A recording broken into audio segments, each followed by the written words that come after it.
So our next speaker is Fern Hickson. Fern is a registered teacher with over 30 years' experience teaching in both primary and secondary schools. She helped establish Resist Gender Education, an alliance of educators and parents that advocates for scientifically accurate relationships and sexuality education. Since retirement in 2022, has continued to write submissions and lobby government ministers in favour of good quality RSE, which stands for Relationships, Sexuality Education, which is the government's education program on those topics. So Fern will talk about the significant negative effects on schools if the Law Commission's proposals are adopted, and will bring us up to date on the status of relationships and sexuality education in New Zealand schools. So welcome, Fern. Thanks, Janet. As Jill has explained, we cannot understate the significance of the Law Commission's report. If its recommendations are enacted, wishful thinking would be elevated to a human right. The Commission claims that its proposals are only minor changes that will have little effect on everyday life. But the changes are actually huge, particularly in education, where the rights of girls have been casually dismissed by the Law Commission. The report recommends that all single-sex schools be required to enrol any student who says their gender identity is the same as the sex category of that school. Currently, an exception under Section 58 of the Human Rights Act allows schools to exclude students who do not meet the criteria, where a school is maintained wholly or principally for students of one sex, race, or religious belief. The Commission has recommended the removal of the Section 58 exclusion pertaining to sex.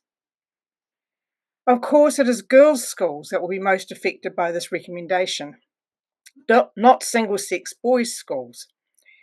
As far as we are aware, there are no girls who identify as boys wanting to attend boys' schools because of their obvious vulnerability if they did so. However, there are certainly several instances of boys already who claim to be girls who are attending girls' single-sex schools. Under the Commission's proposal, the number of boys wanting to do so is likely to increase. The Commission justifies this proposal by denying that having opposite-sex students in a single-sex school makes any difference. It says there would only be a handful of students, and having a few boys in a girls' school would not interfere in parental choice to send their daughters to a single-sex school. The needs of girls who might have chosen a girls' school because of shyness, anxiety, or past trauma simply do not count to the Commission. Allowing a boy into a girls' school also gives him permission to enter the girls' toilets and changing rooms, to play in the girls' sports, and to be considered for the girls' leadership roles, such as being head girl.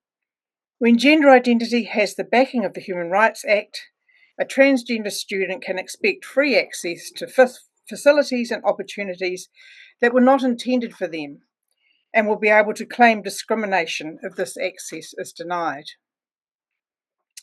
In our submission to the Law Commission, Resist Gender Education warned of serious human rights issues if gender identity is given priority in schools. The Commission has only addressed enrolment policies and has not considered at all the implications in the daily life of schools if indefinable gender identity takes precedence over sex in law. There are many practical concerns: toilets and changing rooms, sports, awards, leadership roles, language usage, and freedom of belief. It is not safe or workable to ask schools to ignore the sex of its students or staff. Children do not have a choice about going to school. It is compulsory to attend, and quite often there is only one school available to them. They do not have a choice about school rules either. There is trouble if they disobey. So when a school requires students to pretend that a boy has become a girl, the school is enforcing an ideology and denying those students and their families their right to freedom of belief and freedom of choice. The Law Commission has decided that transgender children and young people are a particularly vulnerable group and recommends maximising their choice of school, a privilege afforded to no other group of students. Although the proposals are cloaked in human rights language, they undermine human rights principles by establishing a new special class of student which has more rights than anyone else. Children who are not transgender have only two secondary school choices, single-sex or co-ed, and sometimes not even those two choices. Children who claim a gender identity will have three choices, either type of single-sex schools and co-ed as well. Even private religious single-sex schools will not be exempt from including transgender students. The Commission says requiring a religious school to enrol a transgender student is a justified limit on the right to manifest religion. On the other hand, a religious school would retain the right to refuse a student whose religious beliefs were not compatible. So we have the absurd situation where the Law Commission wants to make it unlawful for schools to discriminate based on the innate characteristic of sex, whilst permitting discrimination on the non-innate characteristic of religious belief. Apart from maximising choice for one group of children, the Law Commission did not reflect on any of the other effects its proposals will have on schools. Rather than consider the needs of all students, the Law Commission has given preference to the wishes of the few who believe that a person's sex is a matter of choice. This creates profound conflicts with our rights to freedom of belief and freedom of expression. The Free Speech Union in New Zealand has started a petition against asking the Minister of Justice to reject the Law Commission's recommendations in full, because they would limit legitimate speech, including by students and teachers. The Free Speech Union says conversations about sex and gender are unavoidable in many contexts, such as schools and workplaces, on topics like bathrooms, pronouns, uniforms and dress codes, or sports. These are areas where Kiwis should be free to express their views without fear of punishment. The Law Commission knows that concepts of sex and gender are currently highly contentious, yet it has still recommended that limitations on discussion of sex realist views can be justified in schools and workplaces. It says that New Zealand society places a high value on free speech, and up to a certain point, people are expected to bear speech-related harms. However, New Zealand law also recognises that in certain situations, free speech and related rights can be limited to avoid harm to others, including to protect other rights. The Commission has decided that misgendering of sufficient seriousness is one of those situations. It says that allowing misgendering would protect the free speech of some people, but at the expense of the equality, dignity and autonomy of people who are transgender or non-binary. The Commission says that how much protection is accorded to freedom of expression under the Human Rights Act differs, depending on the circumstances and the motivation. But it reports approvingly of some examples where teachers have already been censured for so-called misgendering. It envisages case law will emerge over time that will determine the balance between competing rights, but leaves us all hanging in the meantime. Without doubt, this will cause major difficulties in schools. The Law Commission has opened a can of worms for schools by pandering to the idea that pronouns can hurt people. It is quite happy to turn schools into a battleground of beliefs, or more correctly, to give preference to one set of beliefs over all others. Resist Gender Education advocates for schools to remain neutral spaces where everyone's point of view is respected, without others being compelled to profess agreement.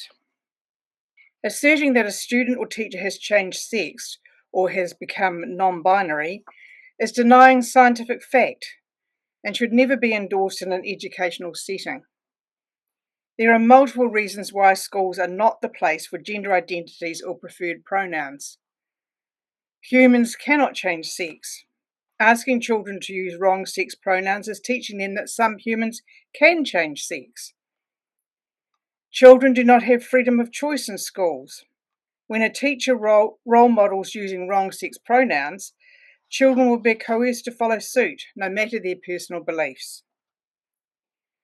Using wrong sex pronouns is extremely confusing and destabilising for new speakers of English and for children with intellectual disabilities or neurodiversity.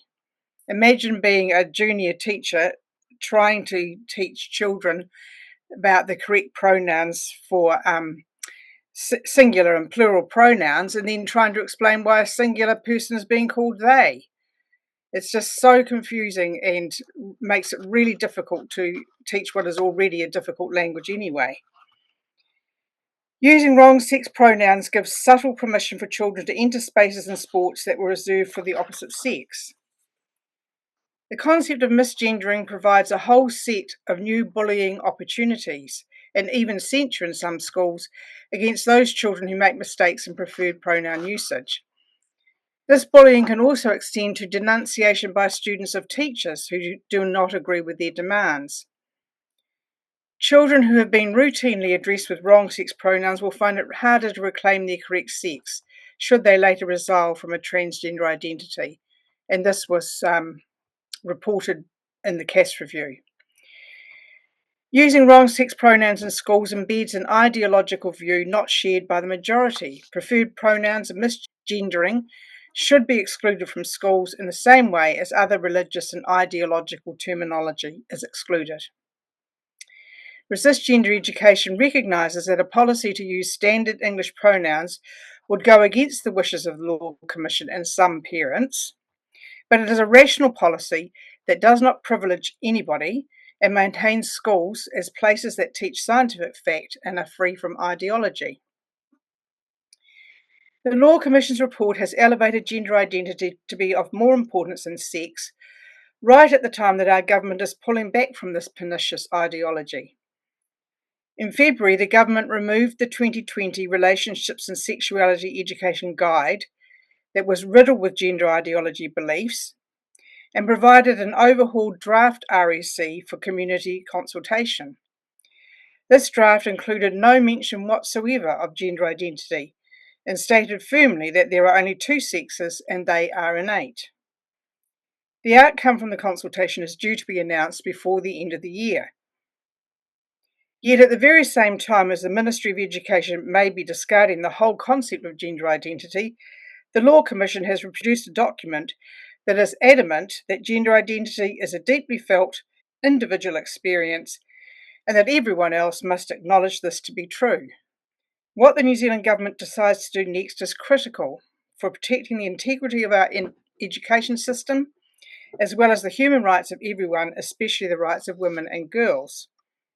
It is imperative that gender identity be given no status in law and no part in education, except as an example of how critical thinking has spectacularly failed, even amongst some of our most highly educated legal minds.